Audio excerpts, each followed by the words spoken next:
In our headlines this morning, FRSC Anambra State commences compulsory high blood pressure test for drivers in Oka.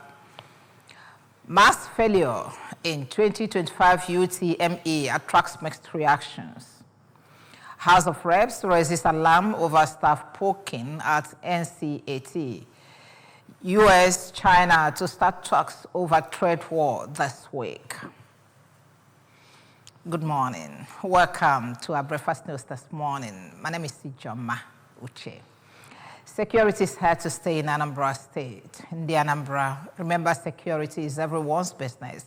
And for us to have a more secure and livable Anambra State, let us join forces with the government in securing our state. If you see something, say something. Report unscrupulous elements to the security operatives for better security of lives and property. Remember the emergency numbers 5111 and 0800 220-0008. Anambra State Sector Command of the Federal Road Safety Corps, FRSC, has commenced compulsory eye and blood pressure tests for drivers to ascertain their ability to be on the roads so as to reduce road traffic crashes in the state. Deputy Corps Commander of the Sector Command, Christy Okonkwo, stated this during the flag-off of the exercise in Oka. Chibuzo Obidike Father's reports. The Deputy Corps Commander said poor vision is one of the major causes of road crashes globally, and the Corps would ensure that only drivers with excellent vision drive on Anambra roads to avoid unnecessary carnage. We all know that there are human factors when it comes to road traffic crash. One of the human factors is when a driver is having eye problem, have bad eyesight, and the driver may tend not to see the objects on the road, and there is this tendency of the driver causing a road traffic crash. A medical ophthalmologist, Dr. Onyinyechi, said 80% of the visual acuity tests they conducted so far during the flag-off was satisfactory, encouraging them to ensure they embark on regular checkups. If you have issue with your eyes, you go for medical examination, go for eye checkups, so it will be corrected. Because good eye, is part of, it gives safe driving. If the eye is poor, then driving is poor. Some of the drivers, Mr. Benjamin Ogili and Alexander Oje, revealed that this is the first time they had undertaken eyes and BP tests, promising to sustain regular check as instructed by the doctor and FRSC for their benefit and that of passengers and transportation companies. The type of people we give our vehicles to drive. Because a lot of people are driving, if they have this ailment, it's endangering the people on the road and also the passengers they are carrying. But if this one is properly adhered to strictly, I think it will go a long way to help and put right people on the road so that we'll be on the safer side. There is a nationwide concern following JAMB's release of results showing that out of 1,955,069 candidates who sat for the 2025 UTME, only about 420,000 scored above 200, meaning more than 78% failed to meet the 200-mark threshold. Queen Anibogo, who sampled people's opinions on this, reports that the principal of Merchant of Light School Oba, Mrs. Choice Uchendo, in her reaction, attributed the mass failure to many distractions students are facing, such as their phones, and the notion that education is a scam, which discouraged them from reading their books. Mrs. Uchendo, however, advised students to go back to basics by reading their books, for there is dignity in labor and a reward for hard work, stressing that once they read well, they will write well, and success will be assured. But for Mr. Umadi Anibogo, a civil servant, it is easier for people to blame the mass failure on what the students did not do. did not do rightly without looking at it from the angle of failure in the Nigerian system, where insecurity has displaced many of the children who may have written the JAMB exams from IDP camps and those who wrote the exams on hungry stomachs because of economic hardship and lack of hope for the people, is saying that the drive for excellence is gradually dying in the country. However, official reports from JAMB attributed the high failure rate in the 2025 Unified Tertiary Matriculation Examinations to clear evidence that the federal government's anti-malpractice measures are yielding results. Residents of Iyowa community in Obaru local government area of Anambra State have taken to the streets in protest against the Enugu Electricity Distribution Company, EEDC, over what they described as outrageous electricity bills and a prolonged power outage.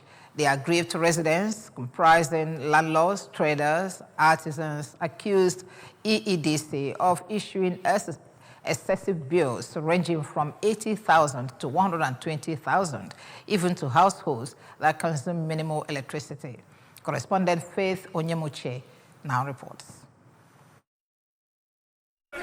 Carrying placards with inscriptions such as "No to Exorbitant Bills," the protesters marched through the streets of the community, demanding urgent intervention and justice. Speaking during the protest, the chairman, Iyowa Community Landlords and Residents Association, Chief Sunday Obinze, and the secretary, Dr. Chinonso Koli, revealed that they had previously approached EEDC over the issue of inflated bills. Instead of addressing their concerns, the company disconnected the power supply, citing unpaid debts.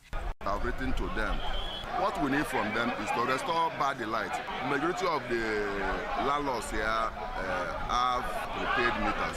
For a community with a population of over 80,000 people, and then 80% of people residing here are on prepaid meters, how exactly are we owing these people? Some of the protesters, including Dame Chinyere Mbakwe and Mr. Francis Enyunwa, said the issue of exorbitant bill had been on for 15 years until the community decided to speak up. They said both prepaid and estimated billing customers are being affected by disconnection, calling on relevant agencies to step in and address the situation. Most of the people living this area, some are farmers, some are civil servants, and you know the minimum wage of civil servants. From Iyowa, Faith Onyemuche, ABS News.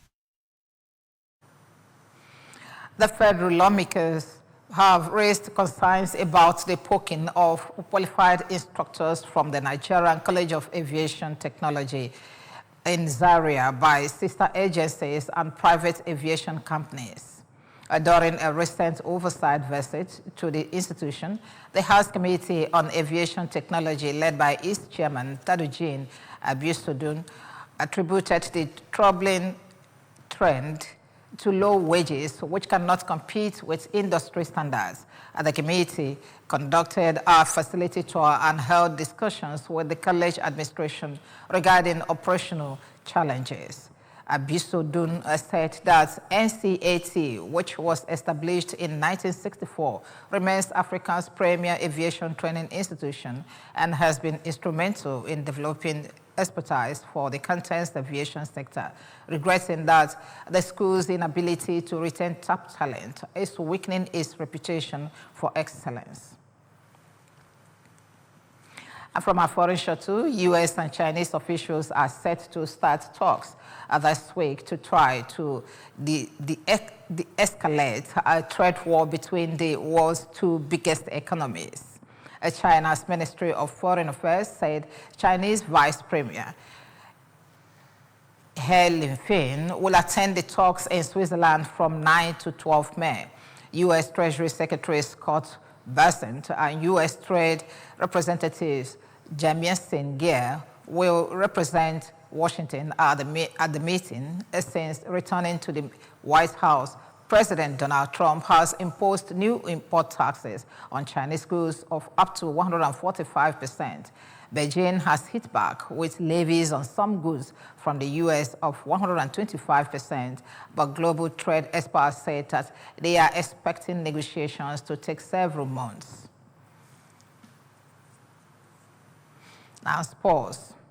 Super Eagles ace Victor Boniface was back on Tuesday training individually after recovery from his tight muscles injury.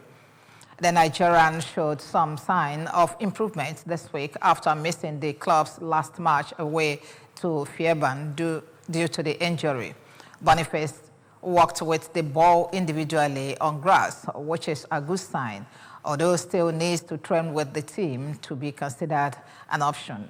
The Nigerian will hope to join the team soon and be an option for Sunday's match against Dortmund at the Bay Arena. Remember that you can follow news and programs on ABS from any part of the world by liking our Facebook page. Follow us at Anambra Broadcasting Service. Subscribe to our YouTube at ABS Television, Oka, on X at ABS Radio TV, and on Instagram at ABS Radio TV. You can also log on to our website at www.absradiotv.com. Top stories as we conclude this news package. FRSC Anambra State has commenced compulsory high blood pressure test for drivers in Oka. Mass failure in 2025 UTME has attracted mixed reactions. House of Assemblies has raised alarm over staff poking at NCAT. And finally, U.S.-China are to start talks over trade war this week. Security is here to stay in Anambra State. The Anambra, remember, security is everyone's business. And for us to have a more secure and livable Anambra State, let us join forces with the government in securing our state. If you see something, say something. Report unscrupulous elements to the security operators for better security of lives and property.